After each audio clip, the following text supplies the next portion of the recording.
Okay, so far so good.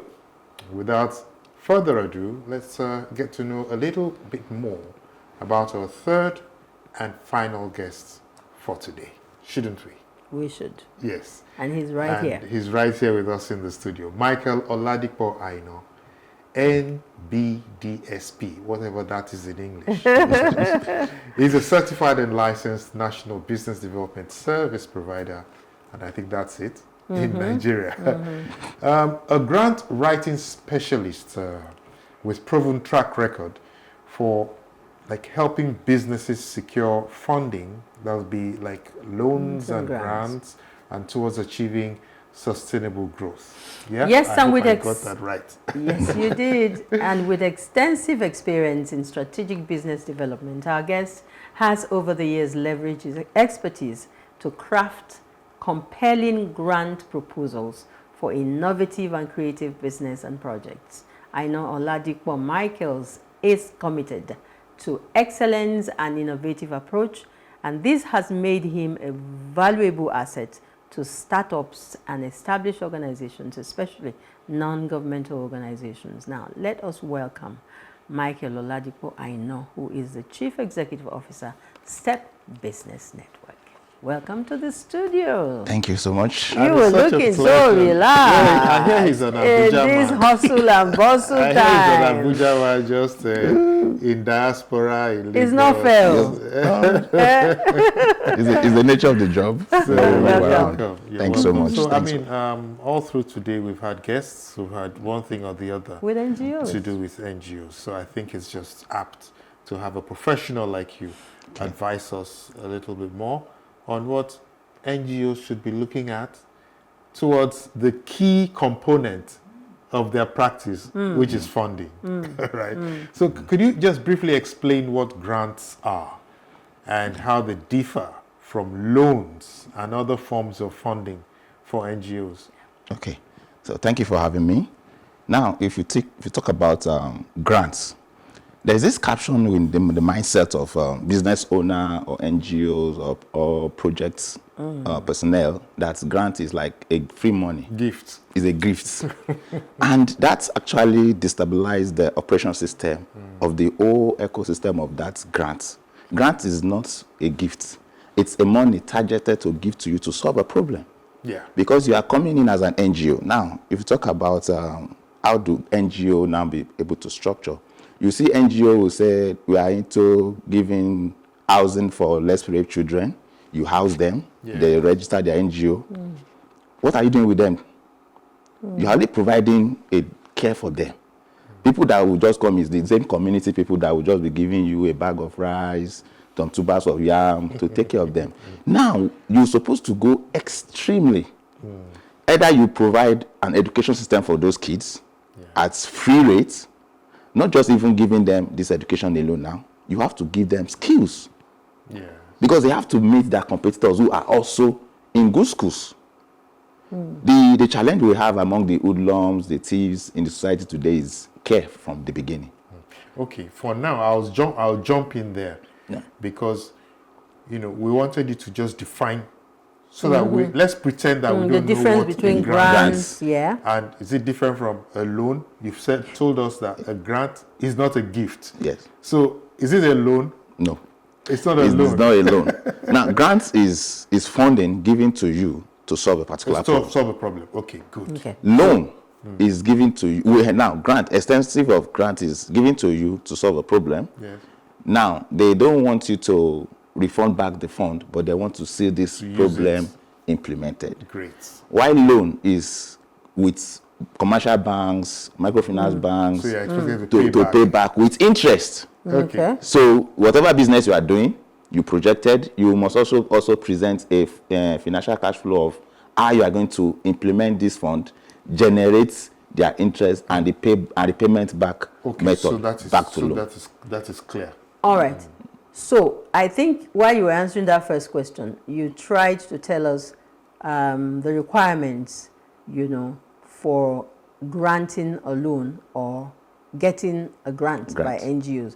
So have that in mind. While I also ask what makes a strong and compelling grant proposer And what common mistakes should NGO operators avoid so that they can get these grants and these loans?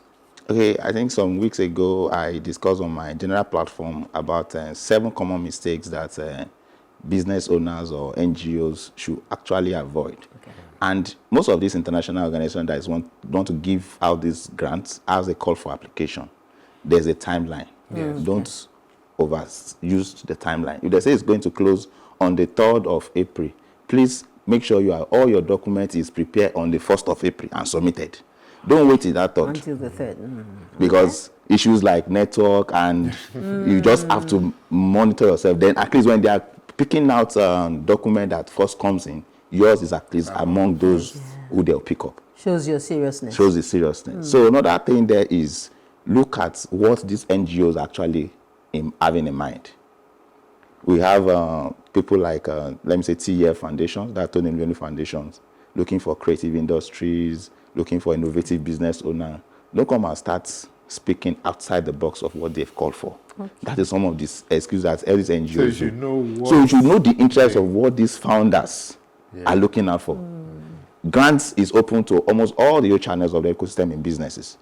There are specific grants for maybe STEM projects, which is science, technology, engineering, mathematics. Don't come and tell them you want to go and dig borehole in the rural area. You understand? So people don't look at it that, oh, Massacre Foundation have to open call for grants, and they just want to apply without even looking at already all the terms and conditions. So you must research. You must do a proper research. The foundation and what they stand for.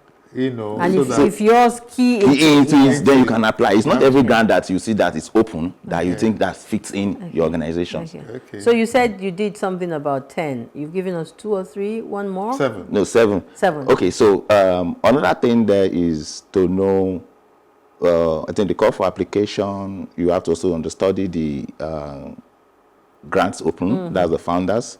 And you still also have to know the thematics area where they are looking at into. What does that mean? Then the thematics area suits your own organization. That's where first thing that you yourself as an NGO, as a business owner, need to know about yourself. You don't just do everything. Do you fit? Do you fit in? Okay, what are my thematics area? Just pick 3 or 2. My thematics area is to maybe rural community development. Streamline this rural community development into a tiny thing that they can see you and say, yes, he's the one doing an advocacy on so thing. Okay. If you talk about the girl child is like broad. What are you doing under the girl child? Okay. You understand? And widows. So what are you doing with widows? A lot of NGOs run widow projects. They'll tell you they gather them together, they give them food. Go extremely. Look at these widows. What's that daily need? What's the care? You can partner with a clinic or a medical care who can provide maybe even just the eye test. True. Streamline all these things. Don't make it too bogus. I have a bit of an experience. Okay. As a Rotarian, you know, we have our own Rotary Foundations. Yeah, of course, other parties are, you know, allowed to assist, but we have our foundations and all of that set up. Now, if you look at the structuring of our projects, you know, there are certain structures that we try to meet. One of them, for instance, is, you know, a proper needs assessment has to be done. Could you, in general terms, just give us what kind of structure would, in general terms, NGOs need to put in place to be able to, you know, fit into accessing grants. Accessing grants. Okay, so far so good. I think I'll speak more of where I'm coming from, which is Abuja. The way it's been structured is after your registration with CAC, it's approved. The next thing is to go to National Budget and Planning to register with them. Because these are people that the international NGO relates directly to. And you get certified by them also. That's the National Budget and Planning. When all these NGOs come in and they want to maybe carry out a project in Nigeria as a whole, they are the ones to also structure and refer them to you as a Nigerian own NGO, that's like the local NGO that is carrying out these activities. That's why I speak in the first place. You must have your own strict thematics area. If you're into education, let you define your education properly. If you are into community development, define it properly. If you are into advocacy, please properly I used to advise my clients or anybody that comes on board, don't have more than 4 thematics areas that you are covering. Okay. Even 2, you cannot even finish up. Because if you say 8 now, and they begin to give you, if I begin to download projects that you would carry out under health alone, the whole of 2025, you will still be doing health. Yes. Sure. Okay. Those are like the areas of focus. Focus, yes. Okay. So it goes a long way. So don't think you can solve the problems of the entire world. Be specific. Just be specific. Have your own line. This is my own plan of action for 2025. True. This is what we want to carry out. Okay. All right. Many grant providers look for sustainability. Yes. Long-term, short-term, and all of that. How long are you able to sustain, whatever grant we are giving and the project? So how can NGOs demonstrate that their projects will have a long-term impact beyond grant funding? Yes, so part of what these founders look at for is sustainability of that project. And these are projects that they don't just want to be like it dies when you are gone. That's why I said retain that your thematic structure. Let it be owned by the people you are even giving it to. Maybe like say, for instance, I have an NGO that we're carrying out hepatitis B advocacy in community, that's in Kuje. And the area where we partner with the Seriki and the health center itself, whereby we bring our specialists, train the health center, train some community youth leaders who are also into health advocacy, so that even when we are not there, they know what to do. At least the primary first aid of any emergency that come on board in that area, they know what to do. So it's not like if you're not I'm not available there, nothing they can't do happens. anything. Yeah. So it's beyond the individual. It's beyond the individual. Whose dream it was to set up that foundation. Yes. Yeah, I'm even now I'm interested in. Okay, let's assume we have received the grant, and that is where a lot of we have issues, because you receive the grant, it becomes a temptation. No. And then you start, a lot. in quotes, misappropriating, because it really is misappropriation of funds. What are the key compliance things, either morally or statutorily? What are the key compliance reporting requirements that NGOs should be aware of after receiving a grant? Yes, even before receiving a grant, a proper funding of grants, you see under the application, the call for application, they will tell you to vividly state all what you need. Like, we need social numbers of item in quantity and the figure. So when you receive all of this, when they receive all of these, they know that, okay, tentatively, these are the needs, what you need to carry out this project. Okay. When this fund comes on ground, you have to pick that document and follow it A to Z. So that, one, we know about funding now. If anything money drops into your account, it looks like, wow, the next thing I want to do is let me go and buy it. Yeah, hammer yourself somewhere. But like I like last 2 weeks, we applied for a grant, and the man was like, everything that they need was, we have to spell it out. And the client was asking me, so how would they get my own inside this? I said, the thing is, if you remember when we factor in this kind of things is, you say you have staff. You have to pay social numbers of staff. You too, you are a staff in that place. You have to, we factor in that to pay yourself. That is one. There are some of these materials that we are saying we are buying. It's in dollars. But if you convert it to Naira, you still have a little change extra on it. Okay. And don't forget, we also call for volunteers. Yes. So these are ways you can also manage. It's not, look, what I told them, what you're supposed to be looking at is the implementation. Let it be successful. But there's a certain percentage that is allowed for remuneration. Yes. Okay, that's what you meant by that's the staff. That's for the staff, just like the domestic work, the people that help you to carry out the first stage projects. Now, not almost all the grants that provide that opportunity. Okay. Some grants will tell you, since that's why they said, at least you are doing something before. I can't be saying I'm into community development and I'm not carrying anything out. And the first grant they are giving me is what I'm telling them I want to use and set up my office. I want to go and get staff. No. They are just like building on what you've already Already structured done. on ground. Awesome. All right, so what are the biggest challenges that NGOs face in accessing grants, and how can they overcome them? Yeah, majorly is focus. So almost all these NGOs are just running. Some NGOs run an NGO because they want to get the grants. How about the proposal, the writing of the proposal? Does it pose a challenge too? If the proposal Is writing, a professional way? yes, in a professional way is a challenge to them actually, because if your document is not properly structured to beat the aims of what your founders is looking for, it will be denied. Okay. These are call for applications that in 2 days they might get over 1,000 applications.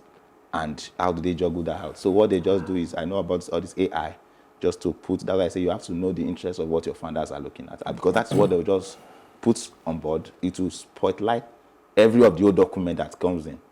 And the one that have the highest frequency is what they are going to pick. By that, they've already wiped up almost like 500. Okay. Before they will now begin to cut that in bits.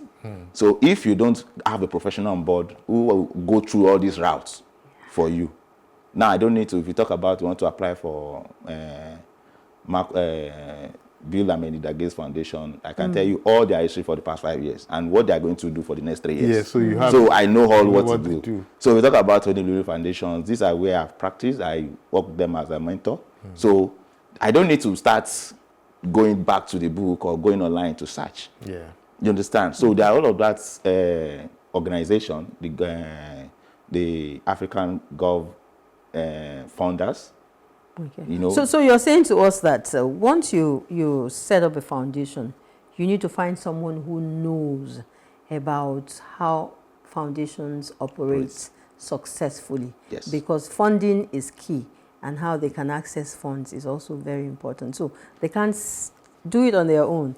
They must find professionals like you. Yeah, they must find professionals, you know. And there are a lot of people like you, who've been working with these organizations for many years, John. Okay, yeah. So I'm John Senaya. In my community, I'm beginning to feel like an NGO myself. Yeah. Anytime I take a walk, people who are greeting me, daddy, well, how you, so that they can get this. So why don't I just open an NGO and I start we'll get a name. But for newcomers like me or people who are still nursing the hope of starting, what would your advice be? What would be the first 3 steps that would guide me towards getting started on the right path? The first thing I always said is your interest. What is your own passion yourself? Okay. I must be say, okay, I want to align my passion towards maybe climate action because I don't like my environment to be decaying, destroying daily. So with that, you've identified a niche. So when people call you daddy, how far now? What is your passion? I do daddy for them. By you being daddy, you're a philanthropist. So the other NGO starter now, the startup business will be looking up to you. Daddy, come and fund. Okay. So unfortunately, we will have to wrap up at this point. Okay. But I want us to consider this as part 1. Okay. So that next time you're in town, yes, we'll take it to the next level. No problem. And really, I think that we really must thank you, for the knowledge you've given us within such a short period. Thank you so much. So, Michael. Because I also wanted to know if I run an NGO and I mismanage funds, are there penalties? Yes, there are penalties. 1. You might be sanctioned from the federal department. That's where you actually registered. And internationally, they might decline all your applications. Okay. So, very important tips and information there for those already running NGOs and as well as others planning to register one like me. The aspect of funding is so critical, like you said. So we want to thank you for breaking it down so clearly for us. Yes. Thanks so much. Very clear, very clear. I understand all of the information that you have given to us. They are power to me and to a lot of people who have watched and listened to you. Thank you so much for coming. Thank you so much. Thank you. All right, from that insightful conversation with our very final guest, we are almost set to draw the curtain on another edition of the program. After the final break, it will be time for John Senaya. John, do we have any time We to don't take have a time break? for break. Oh, And yeah, so just I'm give so us your eager nuggets. to give you my nugget for Okay, so today. let's have John's nugget. Yes, so my nugget, which will come up on the screen shortly, is this. The shoe never tells the foot how big to grow. Don't let anyone limit your growth. So in leadership and executive communication, this truth is critical because too often people, circumstances, self-doubt, and even past successes try to confine us to a mold. But true leaders don't shrink to fit. They expand to influence. Your voice, your message, your presence, these are the tools that shape your leadership. So refuse to let limitations define you. Speak with confidence, lead with clarity, and grow beyond expectations. Because great leaders don't wait for permission to grow.